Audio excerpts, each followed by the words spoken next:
Hey again everyone, welcome back again di Old Coins Update. How are you today? After market flush out ya, dengan sangat signifikan. Tadi pagi saya udah upload video juga tentang Bitcoin ya, seputar kondisi yang terjadi pada market.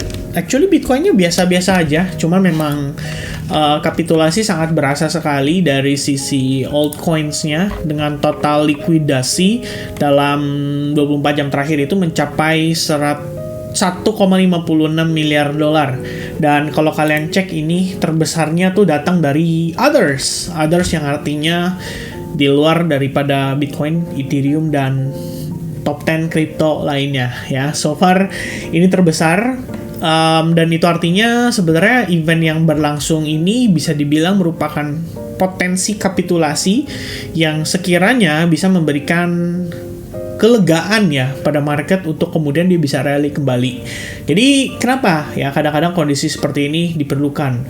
Saya udah pernah cerita ke teman-teman juga kan soal flush out itu dibutuhkan untuk meringankan beban market dalam konteks supaya tidak terlalu banyak orang yang betting atau gambling dengan memanfaatkan derivative market seperti futures, options, dan lain sebagainya. Hanya karena kejadian tadi malam, saya lihat ya teman-teman, ini kalau kita lihat dari Crypto Fear and Greed Index-nya sih masih di angka 78. At least sudah greed ya, bukan ngomongin extreme greed lagi. Dan yang paling mantap itu adalah open interest-nya drop hingga 121 billions of dollar. Ini angka yang lumayan signifikan so far untuk market. Dan dengan kondisi yang bisa dibilang menurut saya amazing banget ya guys, karena kamu cek di sini. Pada tanggal 9 Desember, total yang kena liquid itu 1,5 billions of dollar dari sisi buy-nya atau long-nya, dan dari short-nya itu 154 juta dolar. Ini angka terbesar dalam 1 tahun terakhir. Ya, saya nggak tahu sih November, Desember tahun lalu gimana, tapi kalau saya ingat-ingat kembali momen terjadi likuidasi yang lumayan signifikan itu harusnya ada pada sekitaran Februari. Ya, jadi kalau kita ngelihat acuannya dari Bitcoin, teman-teman sekalian, pada bulan Februari itu sempat terjadi itu, ya, sebuah momen flash out juga yang berlangsung hanya dalam waktu singkat. Nah, itu drop 13,97%. Sama-sama pengaruh ya ke altcoins-nya. Tapi kenapa kalau saya pribadi ngelihatnya ini yakin lebih gede, teman-teman? Karena kejadian waktu Japan market crash pada 5 Agustus itu juga luar biasa signifikan. Buat Bitcoin drop in a single day senilai 8.500 setara dengan 14,75%. Pada saat itu yang terlikuidasi totalnya hanya 700 juta dolar untuk long side-nya, dan untuk sell side-nya atau short side-nya itu 266 juta dolar. Waktu kemarin, tanggal 5 Desember, itu kan kejadian lagi. Kita ngelihat ada flash out yang sama-sama membuat terjadi likuidasi masif dengan total nominal 816 juta. Ya, kalau kita anggap seluruhnya adalah 1 miliar dolar. Nah, cuma kalau yang kemarin, atau lebih tepatnya tadi pagi banget, ini 1,7 miliar dolar. Lebih gede lagi. Kenapa tuh bisa terjadi seperti itu? Ya, ini berarti menunjukkan teman-teman sekalian pasar dalam keadaan FOMO banget. Retail baru masuk, mereka baru mau beli, tapi kemudian ngelihat angka di spot, kalau beli sekarang dapatnya dikit. Gimana tuh cara mensiasatinya? Ya pakailah leverage. Jadi mereka menggunakan leverage tanpa mempertimbangkan resikonya. Anggapnya dia beli, mereka pikir market up only, and then boilah ya, terjadilah flash out yang technically kita udah anticipate ini udah dari beberapa minggu lalu. Ya, berapa kali teman-teman ngasih komen ya di previous video, dan saya appreciate banget kalau kalian realize bahwa apa yang saya sampaikan pada akhirnya adalah discount saja ya, bukan berarti saya memberikan FAT, bukan saya nakut-nakutin, bukan saya juga bear boy yang kenapa sih ngomonginnya flash out koreksi gitu ya. Dan kalau kita mau menjelaskan secara kayak dari segi timing, ya saya sih selalu mention di Twitter, tapi itu sifatnya lebih kepada major update. Jadi saya kembali ya memberikan penjelasan ya. Saya post ini untuk kembali merimain kalau flush out itu bisa terjadi kapan saja. No matter ya, no matter when. Artinya nggak peduli dia bull market kah atau bear market kah, it can happen anytime. Risk selalu ada di market, jadi harus selalu waspada dan antisipasi, sehingga saat terjadi ya udah kita kalem karena udah diantisipasi duluan. Jadi nggak kaget, nggak panic selling. Lebih penting lagi buat teman-teman yang di futures, jadi nggak terlalu galau dan nggak terlalu stressful. Itu ya yang saya coba untuk take note ke teman-teman sekalian. Jadi kalau kita ngomongin flash out ya jangan berpikir kalau kita mengharapkan atau mendoakan gitu ya. Tapi ya seperti yang saya jelaskan, flash out bukan berarti jadi bear market ya. Sometimes it's just a part di mana market harus mengalami cooling down dulu, dan salah satu sebabnya yang tadi saya jelaskan, udah terlalu banyak gamblernya teman-teman. Jadi diberesin dulu, turunin penumpang dulu, abis itu baru pelan-pelan market start recovery, dan recovery-nya pasti butuh waktu, nggak mungkin saat ini juga beres gitu ya. Nah terus saya mau bahas 2 token sih, satu wormhole, kemudian satu lagi itu tadi Evo. Ya, ini dari previous update HBAR. Sebenarnya saya lihat ada banyak banget ya. Cuman ini gara-gara spam XAI 2410K ini ya, menurut saya ini scammers bot. Wah, susah banget ya teman-teman. Ini kalau kalian lihat nih di bagian moderasi channel saya ya, community moderation, itu udah ada guys tuh. Beberapa nih, tuh keyword-keyword yang sudah saya block. Tapi akhirnya muncul lagi, nongol lagi, dan susah banget untuk ngatasinnya. Jadi ya apa boleh buat ya, teman-teman pinter-pinter aja. Jadi saya susah nih, sekarang mau engagement sama teman-teman viewer, saya ngeliatnya kebanyakan komentar bot daripada komentar dari teman-teman sekalian. Ya, tapi kita ya, kita bahas untuk Evo dan kita bahas untuk wormhole. 2 token ini based on request dari teman-teman sekalian. Ada lagi yang bilang juga Outlayer nih, bahas lagi ya, minus 10% di Outlayer. Ini berarti belinya di pucuk again ya. Problemnya di situ guys ya. Bang, teks thumbnail salah, kesabaran bukan kehabaran. Memang bener kehabaran ya. Ini beneran memang kehabaran ya, ya kira-kira begitu. Oke, nah jadi penjelasan saya tadi ya lebih kurangnya gambarannya kayak gitu. Saya cuma berharap teman-teman bisa terhindar dari kondisi kapitulasi yang berlangsung pada pergerakan tadi pagi. Bahkan di Advance Group sendiri juga tetap ada ya, dalam tanda kutip, yang masih cukup berani lah menggunakan risk size yang besar without using stop loss juga. Jadi ya kita nggak bisa bilang semuanya itu akan sempurna teman-teman. Pada akhirnya akan ada orang-orang yang didisiplinkan oleh pasar lah secara langsung. Dan itu kalau saya bilangnya first time experience ya, harus ngerasain dulu nih pertama kali. Oh ternyata kayak gini ya, berarti bener nih selama ini diingatkan soal risk management, diomongin soal risk management, baru lebih paham, baru lebih bisa mengontrol dirinya dan lain sebagainya. Ini ada beberapa yang saya udah bahas ya, study time-nya sendiri pun ada teman-teman. Jadi ya again, as always, reminder ya buat teman-teman semua, kalau market itu bersama dengan reward alias profit, itu risk selalu berdampingan. Gak ada tuh namanya market ada reward tapi gak ada resiko. Itu gak ada teman-teman.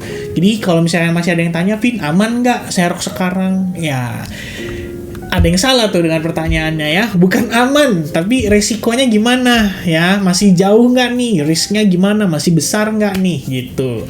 Nah sekarang again ya, kalau Bitcoin dominance sih perspektif weekly kita baru mulai 2 harian, tapi harga indeksnya udah naik lagi, retest ke 57,68%. Saya sangat berharap kita bisa lihat dia reject dari situ. Kalau dia benar-benar reject dari situ, kalau dia benar-benar reject dari situ, harusnya ini kesempatan terakhir buat nambah barang ya, kalau kita bilang dari kondisi spotnya.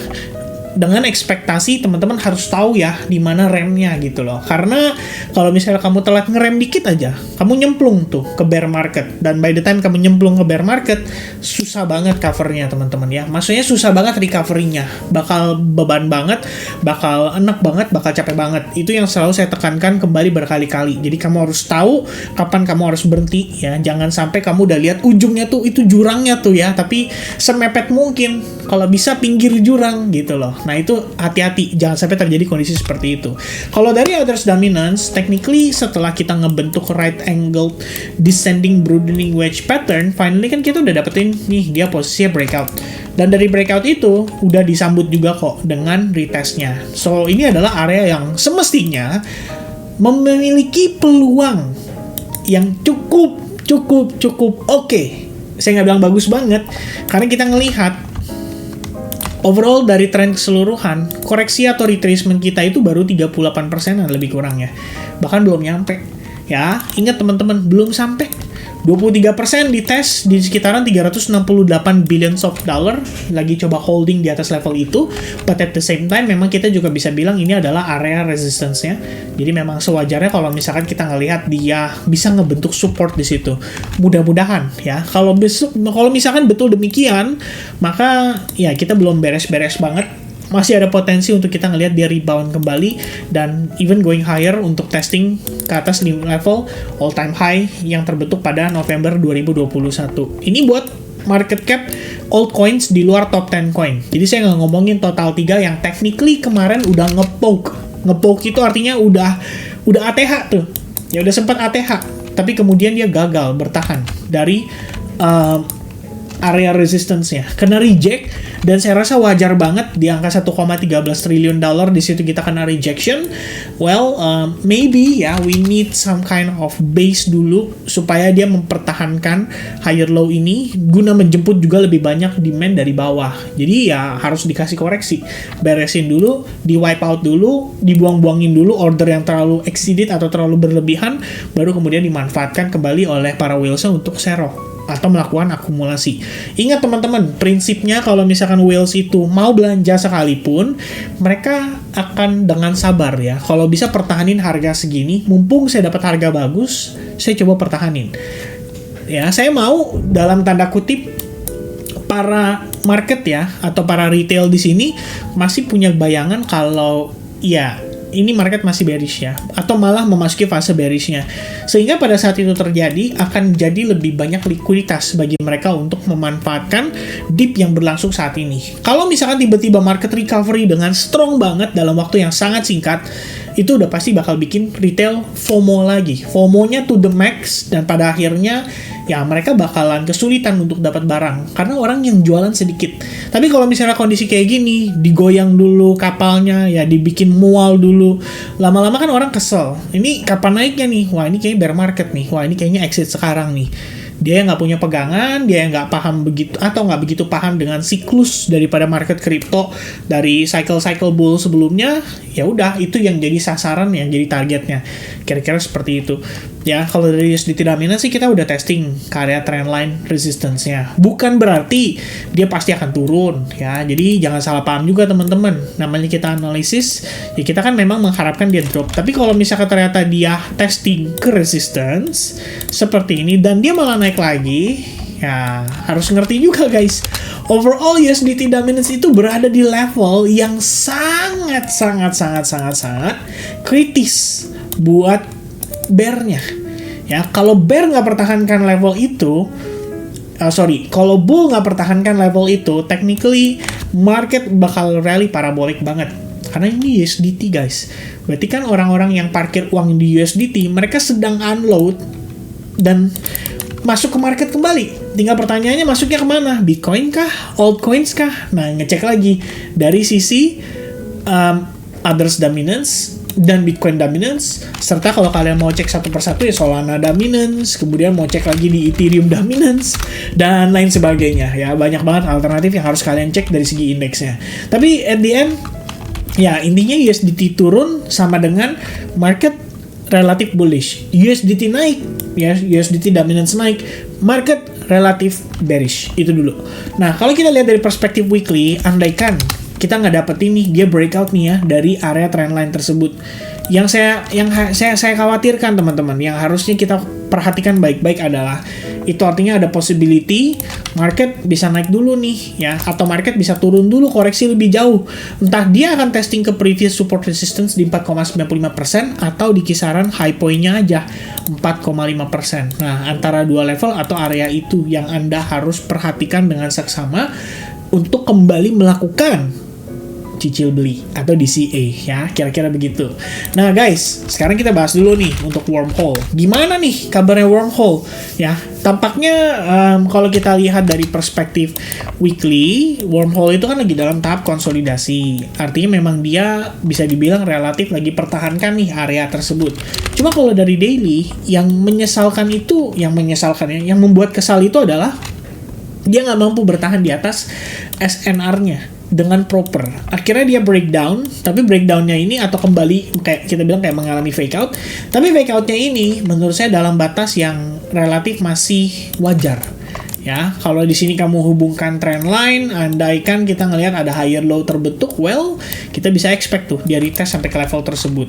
Dengan asumsinya ini ada SNR. Ya kan, on the daily perspective. Artinya, posisi wormhole bisa aja nih dibawa ngetes sampai ke level $0.2875, baru kemudian dia pertahankan create base di situ. Ya, ntar pada akhirnya sih ekspektasinya adalah terjadi yang namanya higher low. Jadi ini higher low, high.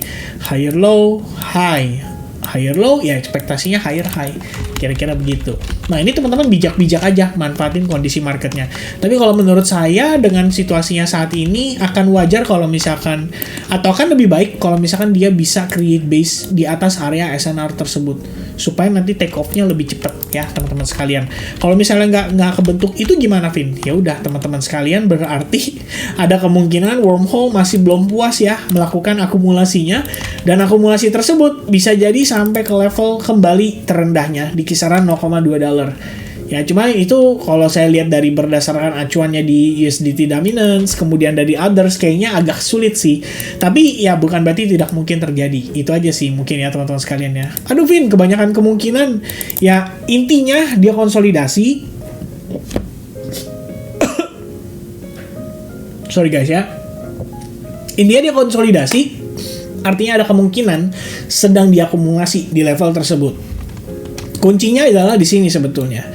Dia nggak mampu create higher high. Jadi momentumnya memang masih lambat sekali dan belum waktunya untuk dia rally dengan sangat impulsif. Ya, kira-kira seperti itu teman-teman sekalian. Ya, a bit di atasnya nanti ada SNR. Itu bisa jadi acuan juga sih. Oke. Ya, saya mark up ya supaya teman-teman nanti bisa tahu ekspektasinya seperti apa.